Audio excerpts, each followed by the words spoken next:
Hello viewers, कैसे हो आप सब लोग। स्वागत है आपका मेरे YouTube channel study with doctor Pawan Oberoi पर। मैं doctor Pawan Oberoi, head of department faculty of commerce, Bhagwati college Meerut. Viewers, आज इस वीडियो में मैं आपके लिए सीसीएस यूनिवर्सिटी मेरठ का जो 2020 का स्पोर्ट्स एंड फिजिकल एजुकेशन का जो आपका एग्ज़ाम हुआ था, ठीक है, कोविड की वजह से सितंबर में पेपर हुए थे आपके सीसीएस यूनिवर्सिटी मेरठ में। तो उसका देखिए सिलेबस तो सेम होता है, बीए बीकॉम बीएससी सबका थर्ड ईयर का। बट मेरे को जो बुकलेट अवेलेबल हो पाई है वो आप स्क्रीन पर सामने देख रहे हैं, बीए थर्ड ईयर की अवेलेबल हो पाई है, ठीक है ना। तो आपको बहुत हेल्प मिलेगी। अब जो 10 अप्रैल 2021 से जो आपके सीसीएस यूनिवर्सिटी के जो भी कोई एग्ज़ाम्स होने हैं तो उसके लिए आपको बहुत हेल्प देंगे, ठीक है ना। और मेरा ही ऐसा चैनल है जहां पर आपको सीसीएस यूनिवर्सिटी मेरठ के सारे प्रीवियस ईयर के सोल्ड पेपर, अनसोल्ड पेपर और आपको एमसीक्यूज हिंदी इंग्लिश दोनों मीडियम में मिलेंगे। और अगर आप मेरे चैनल पर नए हैं तो मेरा channel study with doctor Pawan Oberoi जरूर सब्सक्राइब कर लीजिएगा, लाइक और शेयर भी कीजिएगा, बेल आइकन प्रेस कीजिएगा और नोटिफिकेशन के लिए, ताकि आपको टाइम से सबसे पहले मेरे नोटिफिकेशंस मिलते रहें। और दूसरा बच्चों, एक बात और बताना चाहूँगा कि थोड़ा सा कोविड का टाइम है, कुछ बच्चों के कमेंट आ रहे हैं कि कुछ क्या पेपर के डेट शीट चेंज हो सकती है। तो वो चेंज हो सकती है, क्योंकि जिस हिसाब से कोरोना बढ़ रहा है तो उस हिसाब से अगर लॉकडाउन लग जाता है तो ये आगे जा सकती है। बट हम अभी इसको ध्यान में नहीं दे रहे जब तक कोई सरकारी आदेश नहीं आ जाता, ठीक है ना। आप मान के चलें कि 10 अप्रैल से आपके एग्ज़ाम्स स्टार्ट होंगे, लेकिन आप जो हैं अपनी तैयारी पूरी रखिएगा। मैं आपको टाइम टू टाइम जो भी कोई क्वेश्चन पेपर्स प्रीवियस ईयर के मेरे को सीसीएस यूनिवर्सिटी के मेरे को मिलते जाएंगे, वो मैं आपसे ज़रूर शेयर करूंगा, ठीक है। चलिए बच्चों, डिस्कस करते हैं। ये बुकलेट आपकी एस है ना, 4 बुकलेट मिलती हैं, PQRS। तो ये एस वाली बुकलेट है, देखिए सामने स्क्रीन पर आपको दिखाई दे रहा है, ठीक है बच्चों। चलिए, क्वेश्चन नंबर 1 है कि शरीर में लंबी हड्डियों का कार्य है, तो वो है लीवर के रूप में कार्य करना। 2, हड्डियों के अध्ययन को कहा जाता है, तो हड्डियों के अध्ययन को कहा जाता है ऑस्टियोलॉजी, ठीक है। वक्ष का कंकाल किसका बना होता है, वो देखिए उपास्थि और अस्थि दोनों का बना होता है। तो सही आंसर है ए और बी दोनों। पैराबोला है, देखिए पैराबोला जो है वो मुक्त हवा में प्रक्षेपित वस्तु का मार्ग होता है। किस प्रकार के लीवर में बल, वजन और फलक्रम के बीच होता है, टाइप 3 में होता है। साइनोवियल जोड़ है वो चल संधि का होता है, ठीक है। लेटिसिमस डॉसी स्थित होती है, देखिए लेटिसिमस डॉसी जो होती है वो पीठ में स्थित होती है, ठीक है, ध्यान रखेंगे।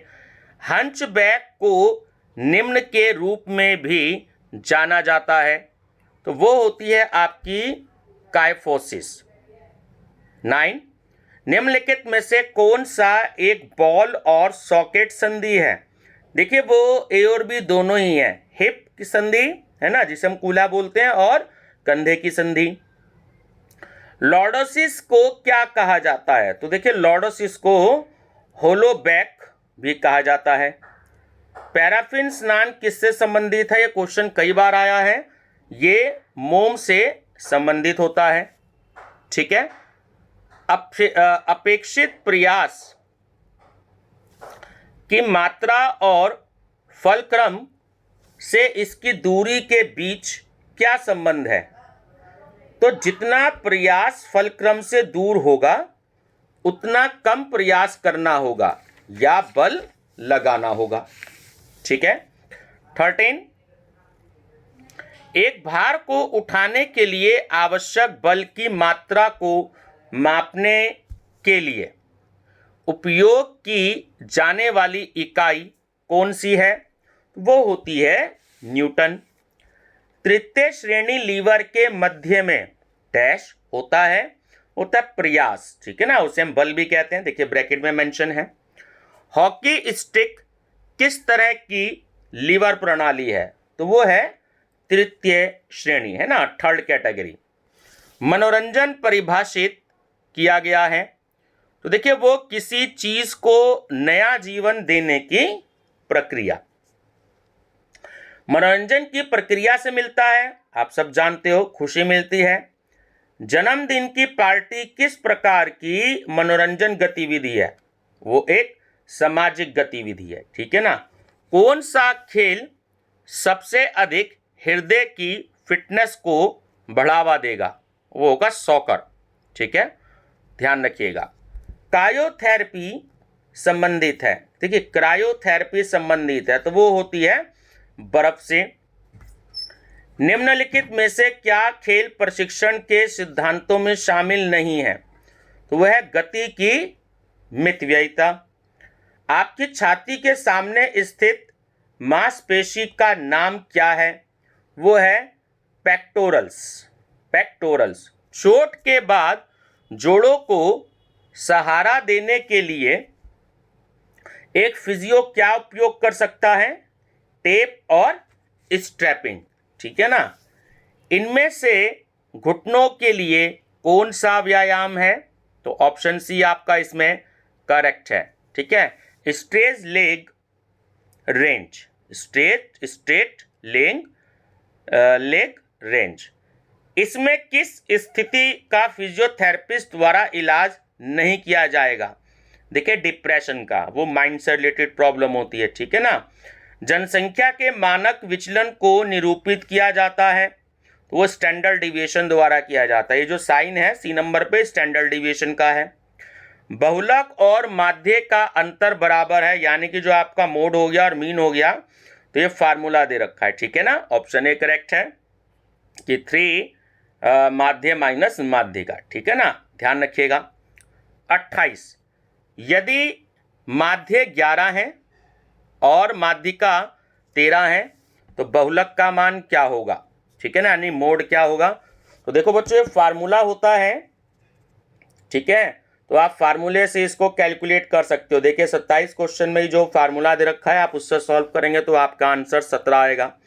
29 है कि निम्नलिखित में से संख्याओं का माध्य कैलकुलेट कीजिए। तो बच्चों ये थोड़ा सा टिक लगाने से रह गया। आप 19, 21, 17, 18, 22, 46 इन सबको टोटल कर देंगे और ये आपकी 1, 2, 3, 4, 5, 6 संख्याएं हैं, ठीक है ना। आपको अर्थमेटिक मीन कैलकुलेट करना है तो आप 6 से डिवाइड कर दोगे तो आपका आंसर आ जाएगा, ठीक है। निम्न संख्याओं में से माध्यिका ज्ञात कीजिए, ठीक है। आपको मीडियन कैलकुलेट करना है। सबसे पहले आप इसको इंडिविजुअल सीरीज का क्वेश्चन आपको दे रखा है, आप इसको सबसे पहले असेंडिंग ऑर्डर में लाएंगे, ठीक है ना। 8, 8, 9, 15, 20 फार्मूला लगाएंगे इसका। साइज ऑफ n+1/2th आइटम, ठीक है। n की वैल्यू अगर आप देखें तो आपके पास 5 है, ठीक है। 5 और 1 आपका 6 हो गया और आपने 2 से डिवाइड कर गया तो 3, तो तीसरे नंबर का आइटम आपका 9 होगा, तो इसलिए 9 आपका आंसर होगा। गहरी उत्तक चोटों के इलाज के लिए उच्च आवृत्ति ध्वनि तरंगों के उपयोग को किस नाम से जाना जाता है? तो वो बच्चों कई बार क्वेश्चन आया ये है ना, अल्ट्रासाउंड के नाम से। रैकेट के खेलों में कौन सी चोट आम है, यानी जो नॉर्मल लग जाती है, वो होती है टेनिस एल्बो, ठीक है ना। ये जो हमारे हाथ का जो कोहना होता है ना, ये एल्बो होती है जहाँ से हमारा जॉइंट होता है, ठीक है। चलिए नेक्स्ट है आपका कि चोट और पीड़ा को रोकने के लिए आपको व्यायाम के बाद क्या करना चाहिए? तो आपको कूलिंग डाउन करना चाहिए, ठीक है, कूलिंग डाउन करना चाहिए। आइसोमेट्रिक व्यायाम वह है जिसमें मांसपेशियों की लंबाई स्थिर होती है, ध्यान रखना, स्थिर होती है। प्रशिक्षण की आइसोकाइनेटिक विधि किसके द्वारा शुरू की गई थी? तो वो जे पेरिन के द्वारा शुरू की गई थी। किस स्थिर दीवार को धक्का लगाना एक उदाहरण है? तो वह है आपका आइसोमेट्रिक व्यायाम का, ठीक है। स्टेडियोमीटर का उपयोग क्या मापने के लिए किया जाता है? वो ऊंचाई मापने के लिए किया जाता है। ऊंचाई पर प्रशिक्षण भार के अनुकूलन को क्या कहा जाता है? तो वो कहा जाता है परिस्थिति अनुकूलन, ठीक है। एरोबिक फिटनेस किस माध्यम से बेहतर प्राप्त की जाती है? तो लंबी दूरी की दौड़ों से। ठीक है। फार्टलैग प्रशिक्षण का मूल सिद्धांत है, तो वो है आपका गति में परिवर्तन। ठीक है। प्रदर्शन बढ़ाने वाली कौन सी दवा टेस्टोस्टेरोन की तरह काम करती है, जो इसका उपयोग करने में मांसपेशियों को बढ़ाती है? तो होता है एनाबॉलिक स्टेरॉइड। Anabolic steroid. ठीक है बेटा। स्टेरॉइड जो होता है वो डॉक्टर्स लोग देते हैं पेन, जिनको पेन की प्रॉब्लम रहती है, तो पेन को थोड़ा सा कम करने के लिए, लेकिन इसको ज़्यादा मात्रा में नहीं दिया जाता क्योंकि ये एक ड्रग्स होती है। ठीक है। किस वर्ष में अंतर्राष्ट्रीय ओलंपिक समिति ने प्रदर्शन बढ़ाने वाली दवाओं के उपयोग पर प्रतिबंध लगा दिया? तो वो 1967 में लगा दिया था। ठीक है। एरिथ्रोपोइटिन के साथ डोपिंग किस प्रकार एक एथलीट के प्रदर्शन में सुधार करता है? तो शरीर के लाल रक्त कोशिकाओं की संख्या में वृद्धि करके। ठीक है।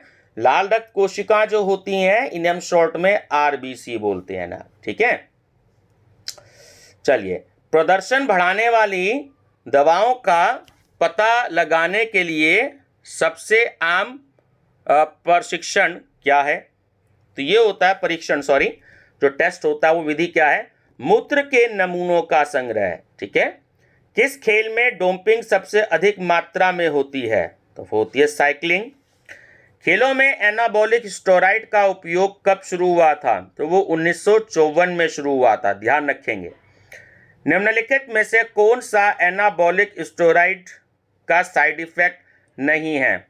ये आपको वजन कम करने में मदद करता है। ठीक है। इसे लेने से जो है बॉडी का जो वेट होता है वो कम नहीं होता। किस वर्ष में अंतर्राष्ट्रीय समिति ने स्टेरॉइड्स के लिए खिलाड़ियों का परीक्षण यानी कि जो टेस्ट था वो शुरू किया था? तो वो किया था 1976 में। प्रतिबंधित पदार्थ का उपयोग करने के लिए 1994 के विश्व कप से किस फुटबॉल स्टार को हटा दिया गया था? ठीक है। तो डिएगो माराडोना, बहुत उस समय के पॉपुलर थे डिएगो माराडोना। ठीक है। रक्त डोपिंग एक एथलीट की सहनशीलता और एरोबिक क्षमताओं को कैसे बढ़ाता है? तो एथलीट के शरीर में रक्त की मात्रा बढ़ाकर।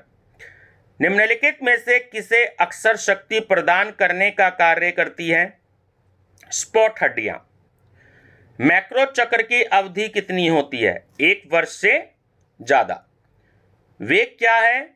देखिए, वेग जो होता है इसका फार्मूला आपको बताना है कि विस्थापन में बदलाव डिवाइडेड बाय समय।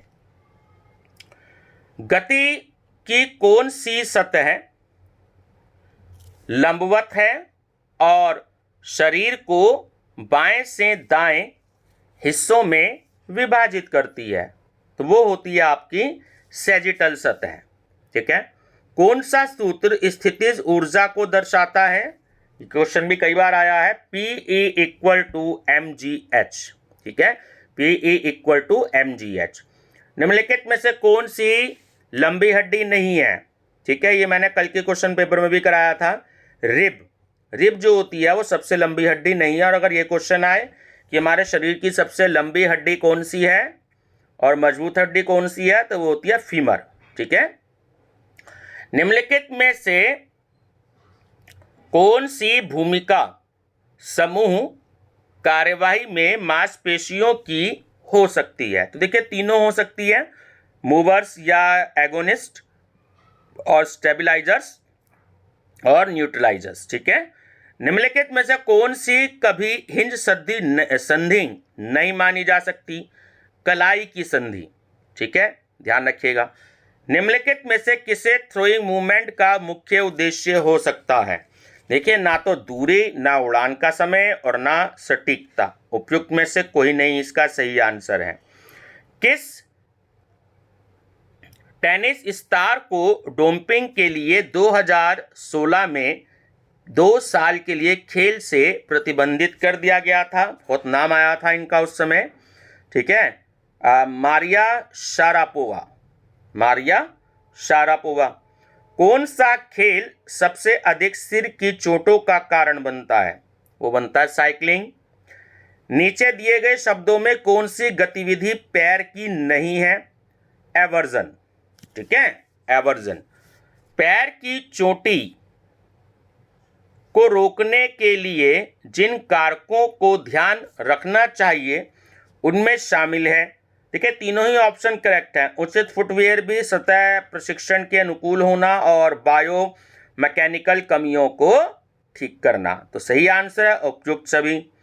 जब एक कोहनी अव्यवस्थित हो जाती है तो किस अप्रधान चोट का ध्यान रखना आवश्यक हो जाता है? ठीक है, तो देखिए तीनों ऑप्शन सही हैं। फ्रैक्चर भी, नसों का फट जाना भी और सामान्य रक्त की आपूर्ति में व्यवधान भी। तो सही आंसर है ऑप्शन डी, उपयुक्त सभी।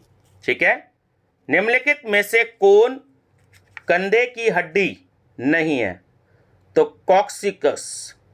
कॉक्सिक्स, ठीक है, कॉक्सिकस जो होती है वो कंधे की हड्डी नहीं होती। एक प्री सीजन स्वास्थ्य प्रशिक्षण का प्राथमिक उद्देश्य होता है। तो ऑप्शन ए कि किसी एथलीट के भाग लेने से पहले यह पता करने के लिए कि कहीं उसे कोई खतरा तो नहीं है। फिबुला हड्डी शरीर के किस भाग में पाई जाती है? वो पाई जाती है निचले पैर में, ठीक है। शरीर की सबसे लंबी हड्डी कौन सी होती है? देखिए मैंने आपको बताया सबसे लंबी हड्डी या सबसे बड़ी हड्डी तो वो होती है फीमर और ये जांघ में पाई जाती है। ये भी ध्यान रखना, ये भी क्वेश्चन आया हुआ है। शरीर में स्नायु बंधन का मुख्य कार्य है, देखिए शक्ति देना, सहारा देना और स्थिरता देना। तो सही आंसर उपयुक्त सभी। स्पीड प्ले को और किस नाम से जाना जाता है? तो वो जाना जाता है फॉर्टलैक ट्रेलिंग। शक्ति लचीलेपन से क्या तात्पर्य है? ठीक है, सहायता के बिना मांसपेशियों में खिंचा, ठीक है। लेग स्ट्रेंथ को निम्नलिखित में से किस गतिविधि द्वारा बेहतर बनाया जा सकता है? तो वो होता है गहरी कूद जिसे इंग्लिश में कहते हैं डेप्थ जंप, ठीक है। शारीरिक क्षमता जो किसी व्यक्ति को सटीक तरीके से शरीर की स्थिति और दिशा को तेजी से बदलने में सक्षम बनाती है तो उसे कहा जाता है चपलता। लचीलापन विकसित करने में सबसे अधिक अच्छी विधि कौन सी है? स्लो स्ट्रेचिंग और होल्डिंग विधि। पेट की मांसपेशियों को किस गतिविधि से सबसे अच्छा विकसित किया जाता है? तो होता है एब्डोमिनल क्रंचेस, ठीक है। सर्किट प्रशिक्षण क्या विकसित करने के लिए एक प्रभावी तरीका है? तो वो होता है शक्ति सहनशीलता। सामरिक जिसे इंग्लिश में टैक्टिकल कहा जाता है प्रशिक्षण किया जाता है तो वो कौशल में महारत हासिल करने के बाद। 79 फुटबॉल खेल की अवधि क्या है? तो वो होती है 45-10-45 मिनट, ठीक है, 45-10-45 मिनट ध्यान रखेंगे। प्रतिरोध को दूर करने की क्षमता को कहा जाता है तो होता है डायनामिक शक्ति, ठीक है। निम्नलिखित में से कौन सी मात्र पृथ्वी पर चंद्रमा से अलग होगी? ठीक है, कौन सी मात्रक होगी, शायद ये वर्ड जो है वो ठीक नहीं है। तो गुरुत्वाकर्षण के कारण त्वरण, ठीक है। निम्नलिखित में से कौन सा संबंध सही है? तो वो है M=F/A। जितनी ऊंची कूद उतनी कठिन लैंडिंग। यह कथन निम्नलिखित में से क्या दर्शाता है ना, किस नियम को दर्शाता है? तो क्रिया प्रतिक्रिया का नियम है वो, ठीक है, क्रिया प्रतिक्रिया का नियम। खेल गतिविधियों में घर्षण की कितनी मात्रा वांछित है? तो वो है स्थिति पर निर्भर करता है। डिस्कस की उड़ान को निम्नलिखित में से कौन प्रभावित करता है? देखिए तीनों ही ऑप्शन ठीक हैं कि रिलीज करते समय गति और प्रक्षेपण कोण और हवा के सापेक्ष अभिविन्यास कोण। ठीक है ना, सही आंसर है ऑप्शन डी, उपयुक्त सभी। निम्नलिखित में से कौन सी एक सपाट हड्डी का उदाहरण है? तो सही आंसर है स्कैपुला। ठीक है, स्कैपुला। निम्नलिखित में से कौन सा अनियमित हड्डी का उदाहरण है? कशेरुक। एक संकुंचन जिसमें लंबाई में परिवर्तन नहीं होता उसे क्या कहा जाता है? उसे कहा जाता है आइसोमेट्रिक। आइसोमेट्रिक। एक एकल मांसपेशी कोशिका क्या कहलाती है? तो वो कहलाती है रेशा, जिसे इंग्लिश में फाइबर कहा जाता है। मनुष्यों में मांसपेशी अतिवृद्धि मुख्य रूप से किसके कारण होती है? तो मांसपेशियों के तंतुओं के आकार में वृद्धि के कारण। निम्नलिखित में से निम्नलिखित संख्याओं का बहुलक ज्ञात कीजिए। देखिए, आप सब जानते हो जो संख्या जितनी बार रिपीट हो रही होती है तो वही मोड होता है, इंग्लिश में मोड कहते हैं। तो 8 जो है वो इसमें 3 बार रिपीट हो रही है। ठीक है, 15 2 बार और 20 1 बार और 9 1 बार, तो 8 रिपीट हो रही है। तो इसका सही आंसर 8 है। अंकगणितीय माध्य 12 है और अवलोकनों की संख्या 20 है। ठीक है, तो सभी मानों का योग कितना होगा? साइड सी बात है, 12 2 या 24। ठीक है, तो 240 सही आंसर होगा। सहसंबंध के गुणांक का मान -0.95 है, तो इसका अर्थ है, तो इसका अर्थ है दो चरों के बीच संबंध मजबूत और नकारात्मक है। ठीक है, सहसंबंध गुणांक का मान स्थित होता है। देखिए, -1 और +1 के बीच में होता है। दो वेरिएबल्स होते हैं कोरिलेशन में, x और y। ठीक है, -1 और +1 के बीच में होता है, ध्यान रखिएगा। एक भारोत्तोलक किस प्रकार का बल लगाकर भार उठाता है? तो वो पेशीय बल लगाता है। खिंची हुई स्प्रिंग को जोड़ने के लिए, ठीक है, खिंची हुई स्प्रिंग को छोड़ने पर वह किस बल के कारण अपनी मूल स्थिति में आ जाता है? प्रत्यास्थ बल। ठीक है, प्रोडक्ट मोमेंट सहसंबंध किसकी देन है? तो वो है कार्ल पियर्सन की। यदि x और y एक दूसरे से स्वतंत्र हैं तो सहसंबंध का गुणांक, जो आपका कोफिशिएंट ऑफ कोरिलेशन होता है, तो वो होता है आपका 0। दो प्रतिगमन रेखाएं एक दूसरे के समानांतर होती हैं तो उनकी ढलान होती है, तो वो एक जैसी होती है ना, एक समान होती है। और लास्ट है बच्चों, दो धनात्मक संख्या x और y का अंकगणितीय संबंध माध्य है, तो होता है x + y / 2। ठीक है बच्चों, देखिए ये जो है नीचे यूनिवर्सिटी की आंसर शीट है, ये भी मैं आपको प्रोवाइड कर रहा हूँ। ठीक है, तो बहुत सारे क्वेश्चन पेपर में मैं अब ये यूनिवर्सिटी की आंसर की भी जो मेरे को अवेलेबल होती है तो वो मैं आपसे डिस्कस कर रहा हूँ। ठीक है, अगर किसी आंसर में डाउट है तो आप इस आंसर की से आप जो है वो टैली कर सकते हो। ठीक है बच्चों, वीडियो पसंद आई हो तो लाइक शेयर सब्सक्राइब जरूर करिएगा। मेरा चैनल है study with doctor Pawan Oberoi, जहाँ पर आपको शिक्षा यूनिवर्सिटी मेरठ की सारी इन्फॉर्मेशन, लेटेस्ट इन्फॉर्मेशन मिलती रहेंगी। मेरी प्लेलिस्ट जरूर विजिट करिएगा। मेरी प्लेलिस्ट में जो है बहुत ही अच्छी जो है वीडियोस मैंने दे रखी हैं। टीजीटी पीजीटी से रिलेटेड है ना, बीएड एंट्रेंस से रिलेटेड है, आपके कंपटीशन से रिलेटेड जो है वो मैंने बहुत सारी वीडियोस दे रखी हैं, तो आप ज़रूर जो है उनकी स्टडी करिएगा। ठीक है बच्चों, और यहाँ पर मैं आपको मॉडल टेस्ट पेपर भी दे रहा हूँ जो कि सारे आपको प्लेलिस्ट में मिलेंगे। तो मैं जो मॉडल टेस्ट पेपर भी दे रहा हूँ, तो जैसे भारतीय संस्कृति का दे रखा है, जनरल अवेयरनेस का दे रखा है, एनवायरमेंटल स्टडीज़ का भी दे रखा है, तो वो भी मैं आपको दूंगा। धीरे धीरे जो है मैं आपकी जो है यूनिट वाइज स्टडी भी कोशिश करूँगा, क्योंकि कुछ बच्चों का कहना है कि सर यूनिट वाइज भी स्टडी करा दीजिए, हमें मार्केट में जो है वो बुक्स अवेलेबल नहीं हो पा रही हैं। तो मेरा प्रयास है कि मैं आपको यूनिट वाइज भी स्टडी करूं। ठीक है, कल मैंने BA BCom BSc first year का जो यूनिट 5th है, इसमें सारे कॉमनवेल्थ गेम्स से रिलेटेड क्वेश्चन थे, तो वो मैंने 112 क्वेश्चन जो हैं वो दिए हैं। तो अगर आपने स्टडी ना किए हो तो आप उसकी स्टडी जरूर करिएगा। ठीक है बच्चों, जो मेरे को मैटर अवेलेबल हो रहा है वो मैं आपसे डिस्कस कर रहा हूँ। ठीक है बच्चों, थैंक यू।